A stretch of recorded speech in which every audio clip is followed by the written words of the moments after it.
The sun filtered through the oak trees lining my driveway as I carried the last box into my new home. After years of apartment living, I had finally purchased a house in Oak Ridge Estates, a quiet suburban community with manicured lawns and friendly neighbors. The development boasted excellent amenities: a community pool, well-maintained walking trails, and a neighborhood watch program that kept everyone feeling secure. My three-bedroom rancher sat on a corner lot with just enough yard for my small garden ambitions.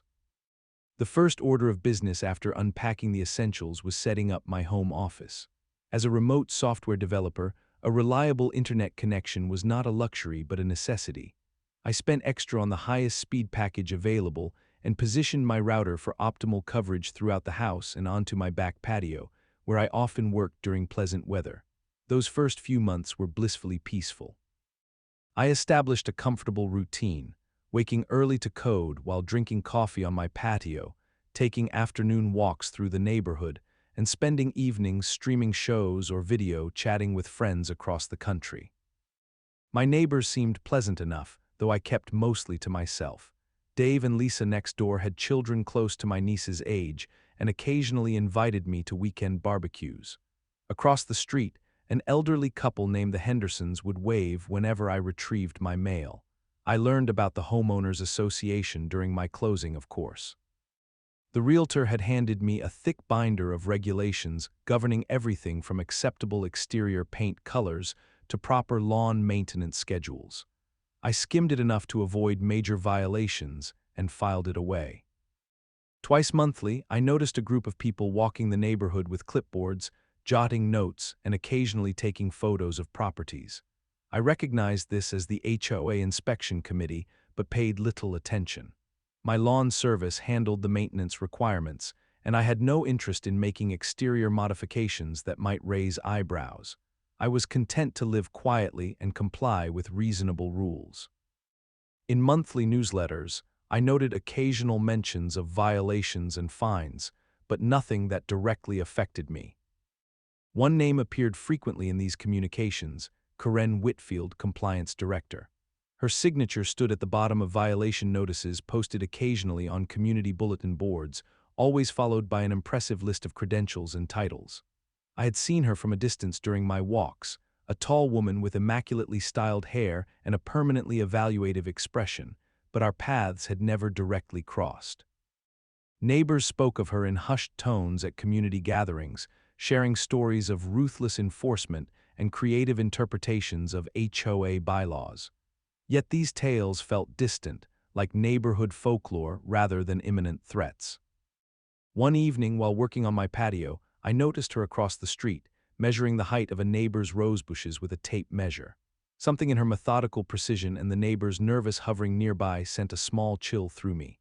She glanced up, seeming to notice my comfortable setup, my laptop open and connected, and for a moment our eyes met. Her gaze lingered just a second too long before she returned to her clipboard. I dismissed the uneasy feeling that followed. After all, I was breaking no rules. Little did I know that this fleeting moment of attention would soon cascade into a suburban nightmare I could never have anticipated. The morning air carried the scent of freshly cut grass as I settled into my favorite patio chair, laptop open and coffee steaming beside me. Spring had arrived in full force, and I had been taking advantage of the perfect weather to work outdoors. I was deep in concentration, debugging a persistent error in my code, when a shadow fell across my screen. Looking up, I found myself face to face with Karen Whitfield. Up close, she was even more intimidating than I had imagined. Her blonde hair was pulled back in a severe bun, not a strand out of place. She wore a crisp white blouse tucked into navy slacks, a large HOA pin prominently displayed on her lapel. The clipboard she clutched seemed like an extension of her arm, a weapon of bureaucratic authority. "Good morning," she said, her smile not quite reaching her eyes. "I am Karen Whitfield, Compliance Director for Oak Ridge Estates HOA. I do not believe we have formally met." I stood and extended my hand. "Nice to meet you. I am Alex Morgan. I moved in about 6 months ago." "Yes, I know," she replied, glancing down at her clipboard. "I have your file right here. I noticed a few items during my morning inspection that require your attention." My heart sank, Despite my efforts to maintain a low profile, I had apparently landed on her radar. Karen proceeded to list several infractions, each more trivial than the last. My recycling bin was visible from the street by approximately 4 inches. The border of my garden bed extended 2 inches beyond the approved landscaping zone. The welcome mat at my front door did not conform to the approved color palette for exterior accessories. I nodded politely, promising to address each issue promptly, hoping this would be the extent of our interaction. Karen made notes on her clipboard, seemingly satisfied with my compliance. Just as I thought the inspection was concluding, her gaze shifted to my laptop. "You have internet service out here?" she asked, her tone shifting from official to curiously casual. "Yes, I work remotely," I explained. "I have a good signal that reaches the patio." Her eyes narrowed slightly. "What service provider do you use? We have been having connectivity issues in sections of the neighborhood." I answered truthfully, though something about her sudden interest made me uncomfortable. Karen stepped closer, peering at my screen. "The HOA has been conducting a neighborhood technology assessment," she said. "Signal strength and coverage are important factors in maintaining property values. Would you mind sharing your Wi-Fi password so I can run a quick diagnostic test? It is for the official HOA connectivity report." The request caught me completely off guard. In all my years of living in various communities, I had never heard of an HOA monitoring residents' internet connections. I shifted uncomfortably in my chair.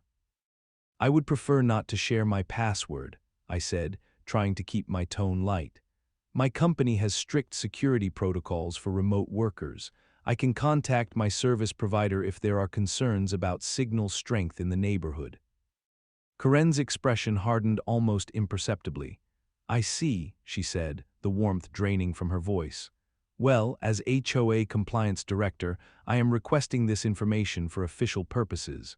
All residents are expected to cooperate with HOA assessments." "I understand," I replied, "but my network contains sensitive work information. I would need to check with my employer before sharing access. Perhaps there is another way I can help with your assessment." "That will not be necessary," Karen said, her pen scratching sharply against her clipboard. "I will make a note that you have declined to participate in the neighborhood technology assessment. Good day, Mr. Morgan." She turned and walked away, her posture rigid. I watched her go, an unsettling feeling settling in my stomach. As she reached the sidewalk, she paused to speak with another neighbor, gesturing back toward my house. The neighbor glanced my way, a look of concern crossing their face. I returned to my work, but my concentration was broken. The encounter had been brief but left me with a distinct impression that I had just failed some sort of test. I could not shake the feeling that by refusing such a simple request, I had somehow marked myself as problematic in Karen's eyes. What I did not realize then was that this seemingly minor interaction would be the first skirmish in a neighborhood war that would eventually consume my life. The first violation notice arrived 3 days after our encounter. A bright orange paper tucked into my door frame informed me that my lawn exceeded the maximum allowable height by 1/4 of an inch. 2 days later, another notice appeared, this time citing improper placement of my garden hose, which was visible from the street for approximately 40 minutes after I had watered my plants. Within a week, I had received 5 separate violation notices, each for increasingly trivial infractions that had never been issues before. The pattern was clear. Karen was targeting me for special attention, but I was determined to stay above reproach. I followed each directive meticulously, adjusting my garden hose storage, trimming my lawn twice weekly, and even replacing my welcome mat with an HOA-approved model in a subdued beige. Yet the notices continued to appear, each one signed with Karen's elaborate signature and official HOA stamp. One evening while checking my email, I noticed something unusual in my router administration panel. The device log showed multiple connection attempts from unknown devices throughout the day. Most concerning were the repeated attempts that occurred during times when I had observed Karen walking past my property.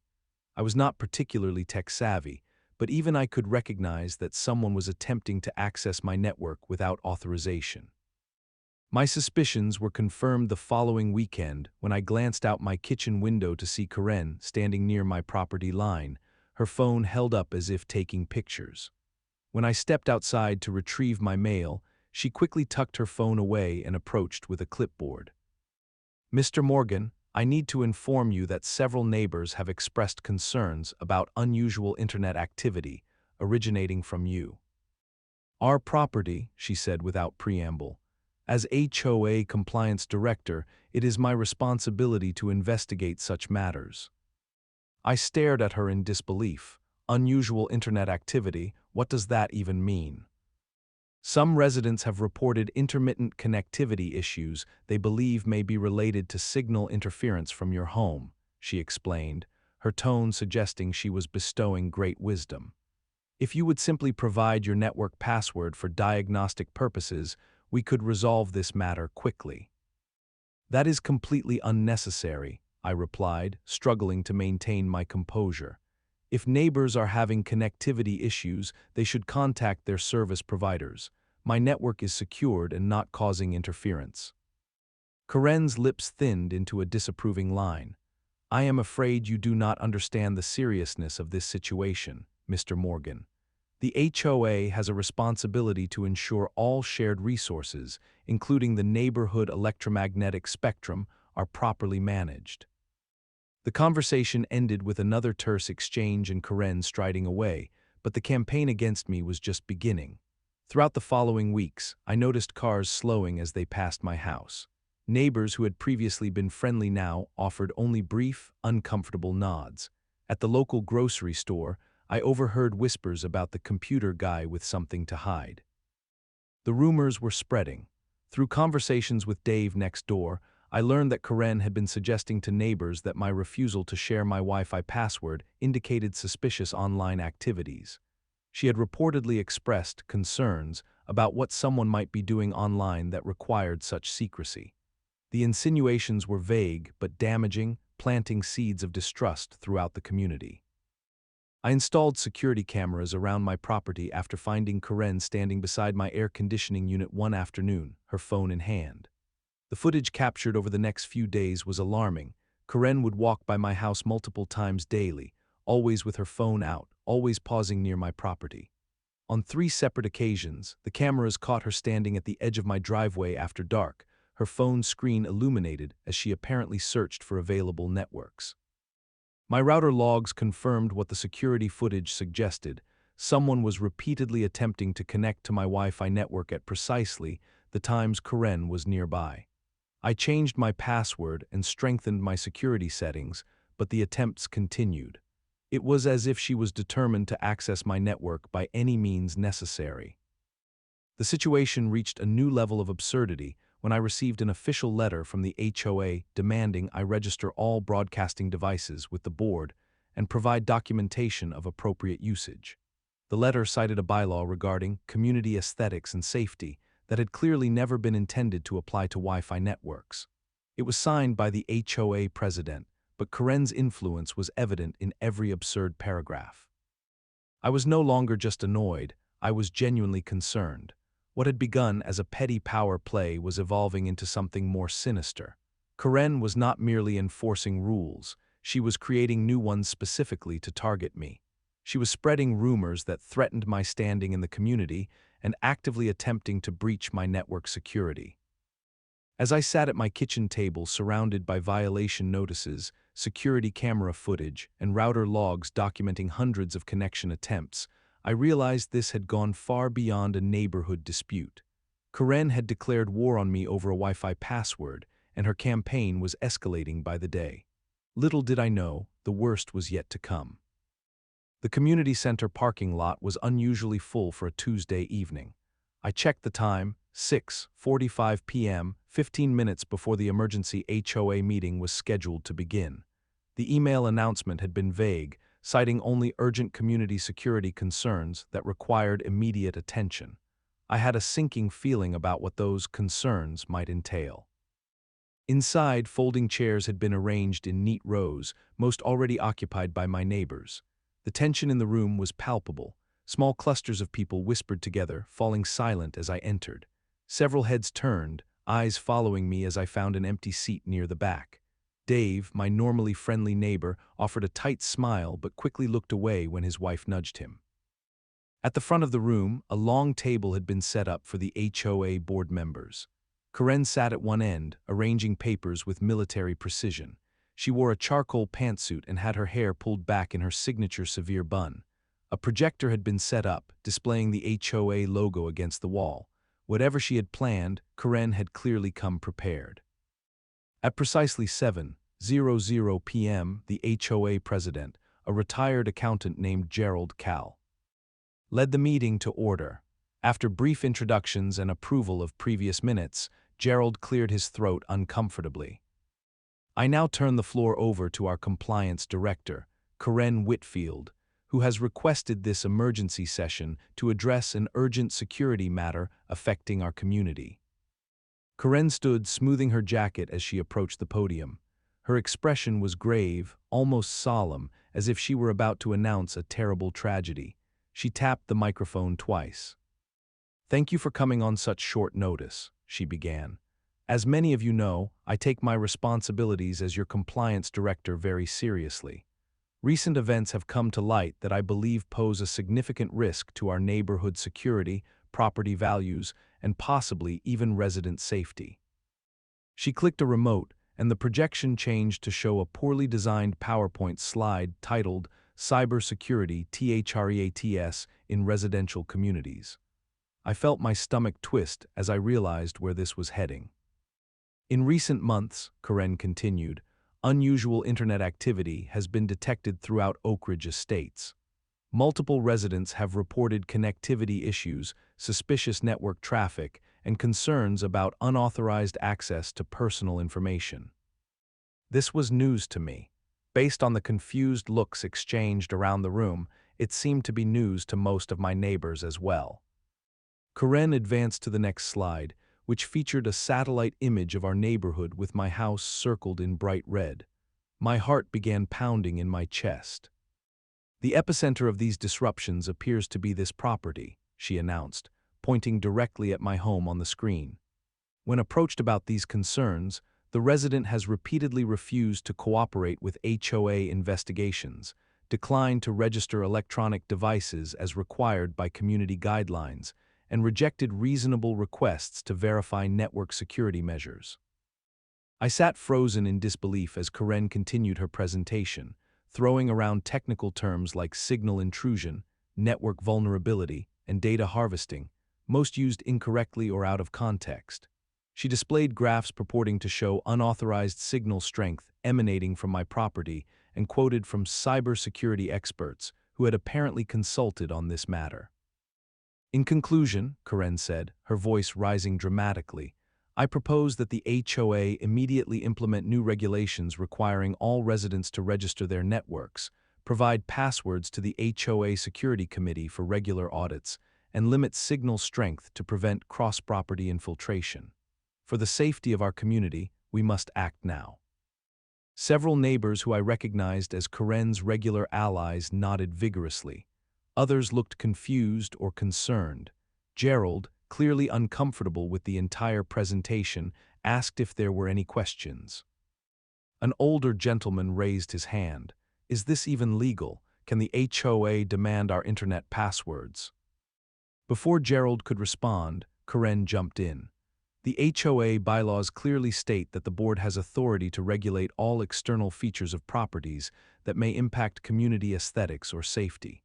Wi-Fi signals extend beyond individual property lines and therefore fall under HOA jurisdiction." Another neighbor, a woman I had barely spoken to, stood up. "My son says Karen has been asking him about the computer guy's internet habits. She wanted to know if he ever sees strange cars parked outside his house or if he works at odd hours. I thought it was strange at the time, but now I wonder what she is implying." The room grew louder as people began discussing among themselves. I finally raised my hand, determined to defend myself, but Gerald called on Karen's friend Barbara instead. "I think we should trust our compliance director," Barbara announced loudly. "If there are security concerns, better safe than sorry. I for one will gladly share my password if it keeps our neighborhood safe." Several others murmured agreement. I raised my hand higher, but Gerald announced it was time to vote on Karen's proposed regulations. When I stood to object to the procedure, Karen quickly cited a bylaw preventing residents with pending violations from speaking at meetings. I had over a dozen thanks to her campaign against me. The motion passed by a slim margin with many abstentions. As the meeting adjourned, I remained seated, watching neighbors file out. Some avoided eye contact entirely. Others gave me looks ranging from suspicion to pity. Karen stood by the door, shaking hands and accepting congratulations from her supporters, occasionally glancing in my direction with poorly concealed triumph. I walked home alone in the dark, humiliation and anger building with each step. This had gone beyond petty harassment. Karen had publicly painted me as some kind of cyber criminal, turning neighbors against me based on nothing but her own bizarre fixation. On accessing my Wi-Fi, as I approached my house, I noticed a new violation notice taped to my door, this one citing failure to comply with community technology regulations. Standing under the porch light, reading Karen's latest fabricated infraction, something inside me snapped. I had tried being reasonable. I had tried being compliant. I had tried ignoring the situation. None of it had worked. The time for passive response was over. If Karen wanted a war over my Wi-Fi password, she was going to get one, but not the kind she expected. Morning light filtered through the blinds as I spread the HOA regulation binder across my dining room table. I had owned the massive document for months, but had never actually read it cover to cover. Today, that would change. Armed with highlighters, sticky notes, and a large cup of coffee, I began meticulously documenting every rule, bylaw, and procedure governing our community. Hours passed as I worked through the dense legal language. By mid-afternoon, my dining room resembled a war room, pages of notes scattered across the table, key sections highlighted, and a growing list of inconsistencies and loopholes in the HOA regulatory framework. Most importantly, I confirmed what I had suspected. Nowhere in the 246-page document was there any mention of Wi-Fi networks, passwords, or HOA authority over internet connectivity. I also discovered something else. The emergency meeting Karen had called violated at least 3 procedural requirements. Proper notice had not been given. The agenda had been deliberately vague. Voting had proceeded without appropriate discussion. I documented each violation carefully, building my case methodically. As evening approached, I called my friend Marcus, a cybersecurity specialist I had known since college. Within an hour, he arrived with several pieces of equipment and his laptop. "So your HOA Nazi wants your Wi-Fi password that badly, huh?" Marcus said, setting up his gear on my kitchen counter. "Let me take a look at what you are dealing with." Marcus ran diagnostics on my network, confirming what my router logs had already shown. Someone had been attempting to connect to my network multiple times daily, primarily from locations near my property line.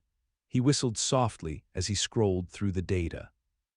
"This is not casual interest," he said. "Whoever this is has been using various tools to try to crack your security.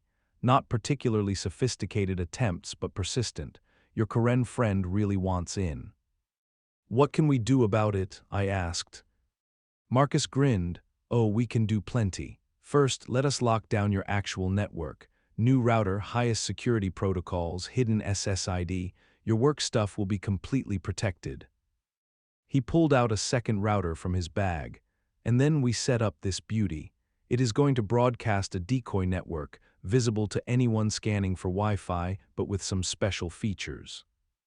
For the next few hours, Marcus explained his plan, which was both simple and elegant.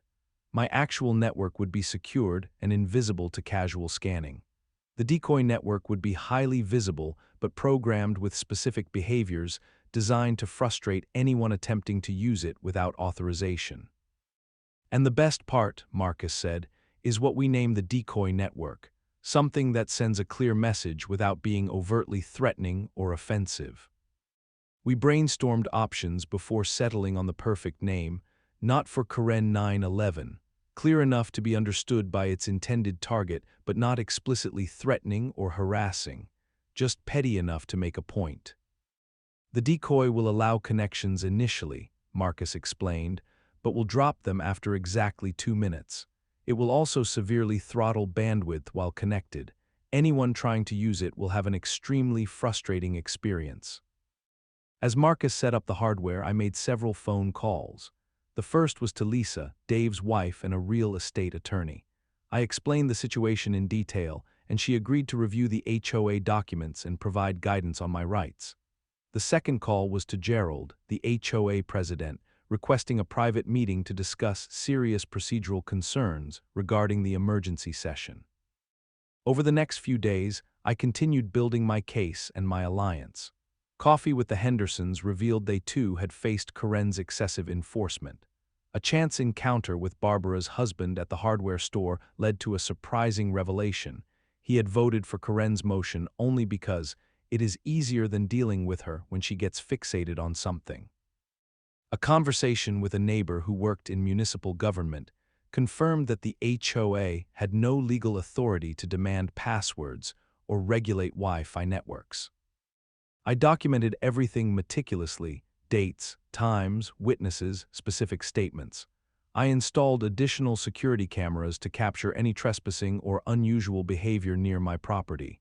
I printed copies of all Roman 6 alation notices, highlighted the contradictions between them, and prepared a formal appeal. For the first time since this ordeal began, I felt a sense of control returning. I was no longer simply reacting to Karen's attacks. I was implementing a strategic response designed to protect my rights while exposing her overreach. The knowledge that I was acting within both HOA rules and legal boundaries gave me confidence. That evening, as Marcus completed the network configuration, I felt a weight lift from my shoulders. The NotForKaren911 network was now broadcasting strongly, a digital middle finger to Karen's unreasonable demands. My actual network was secure, hidden beneath military-grade encryption. All the pieces were in place. "Want to test it?" Marcus asked, gesturing toward the decoy network on his phone screen. I nodded, watching as he connected, began loading a web page, and precisely 2 minutes later, lost connection completely. The page had barely started to load before the network cut him off. "Perfect," I said, a smile spreading across my face. "Now we wait." For the first time in weeks, I slept soundly, no longer dreading the next salvo in Karen's campaign against me. Instead, I looked forward to her discovery of my digital response. The ball was now in her court, and I was ready for whatever came next. The following morning arrived with clear skies and a sense of anticipation. I positioned myself at my kitchen window with a cup of coffee, watching for the inevitable. Karen's morning inspection route was predictable. She began at the community entrance at precisely 8:30 a.m. and worked her way methodically through the neighborhood, clipboard in hand. Based on previous patterns, she would pass my house between 9:15 and 9:30. At 9:22, right on schedule, Karen appeared at the corner. She wore a navy blue dress with her HOA pin prominently displayed, hair perfectly coiffed despite the morning breeze. As she approached my property, I noticed her free hand already holding her smartphone, ready for her now routine network scan. I held my breath as she reached the point directly across from my driveway, her usual scanning spot. She paused, eyes fixed on her phone screen, and then something magical happened. Karen froze mid-step, her head snapping up to stare at my house. Even from a distance, I could see the color drain from her face. She looked back at her phone, then again at my house, her expression cycling through disbelief, shock, and finally, outrage. She stood there for nearly a full minute, apparently processing what she was seeing. The network name, NotForKaren911, had clearly registered. Finally, her lips pressed into a thin line, she tucked her phone into her pocket and continued her rounds, her posture rigid with indignation. I barely had time to finish my coffee before the expected pounding at my front door began. I opened it to find Karen, face flushed with anger, clipboard clutched against her chest. "Good morning, Ms. Whitfield," I said calmly. "How can I help you?" "Your Wi-Fi network name is inappropriate and targeted harassment," she snapped, dispensing with any pretense of pleasantries. "You will change it immediately." I adopted a look of innocent confusion. "I am not sure what you mean. How would you know what my Wi-Fi network is named unless you were attempting to access it without authorization?" Karen's face reddened further. That is not the point. The HOA has regulations against offensive or inappropriate displays visible to the community. Is my Wi-Fi network visible from the street? I asked, knowing full well it was not. Does it appear on my lawn or home exterior? Is there a sign or physical display that violates HOA aesthetics guidelines? It is visible to anyone in the vicinity with a smartphone, she insisted. It is clearly directed at me personally and constitutes targeted harassment. I nodded thoughtfully. May I see the specific HOA regulation that governs Wi-Fi network names? I do not recall seeing that in the community guidelines. Karen's grip on her clipboard tightened. Section 12, paragraph 3 states that all external features of properties must conform to community standards of decorum and aesthetics. A Wi-Fi signal is not an external feature of a property, I replied. It is an invisible radio wave. Perhaps you could point me to the specific language regarding digital network names. For a moment, Karen seemed at a loss for words. Then she recovered, her voice taking on an official tone. This is your first official warning. Change the network name immediately or face fines and possible legal action. I will certainly review the regulations, I said. In the meantime, I believe I am within my rights to name my private network whatever I choose, particularly when that name simply indicates who the network is not intended for. Karen turned and stormed away, already pulling out her phone, presumably to report this latest defiance to her. HOA allies. I closed the door, smiling to myself. Phase 1 of the plan had worked perfectly. Karen had taken the bait, revealing her continuing attempts to access my network while simultaneously demonstrating the personal nature of her campaign against me. Over the next few days, the drama escalated exactly as Marcus had predicted. My security cameras captured Karen making multiple passes by my house, phone in hand, presumably attempting to connect to the decoy network. The router logs confirmed her repeated connection attempts, each lasting approximately 2 minutes before being automatically disconnected. During an encounter at the community mailboxes, Gerald, the HOA president, approached me with obvious discomfort. "Alex, I need to speak with you about this Wi-Fi situation," he said quietly, glancing around to ensure we were alone. "Karen is becoming obsessive about this issue. She has called an emergency board meeting for this Friday to discuss possible legal action against you." "On what grounds?" I asked. Gerald sighed. "Between us, I think she has gone too far with this. She is claiming harassment, community standards violations, even suggesting your network might pose a security threat to the neighborhood." "Has she mentioned why she is so determined to access my private network?" I asked. "That is the strange part," Gerald admitted. "When pressed, she keeps citing vague HOA responsibilities and community security concerns, but there is nothing specific. Several board members are starting to question her fixation on your Wi-Fi." I thanked Gerald for the information, pleased to learn that cracks were forming in Karen's support system. The plan was working even better than anticipated. The most surprising development came 3 days after I renamed my network. While checking available networks on my phone, I noticed something unexpected. A new network had appeared called NotForKaren911 Solidarity. The next day, another appeared, Karen Free Zone. By the end of the week, 5 similar networks were broadcasting throughout the neighborhood, creating a silent digital protest against Karen's overreach. I later learned that Marcus had shared the story with several tech-savvy neighbors who had eagerly joined the resistance. The Hendersons' college-age grandson had set up their network. Dave and Lisa had changed theirs after hearing the full story of Karen's campaign against me. Even Barbara's husband had secretly renamed their guest network while his wife was at her weekly bridge game. What had begun as my personal stand against unreasonable demands had evolved into a neighborhood movement. For years, residents had endured Karen's excessive enforcement and arbitrary rules.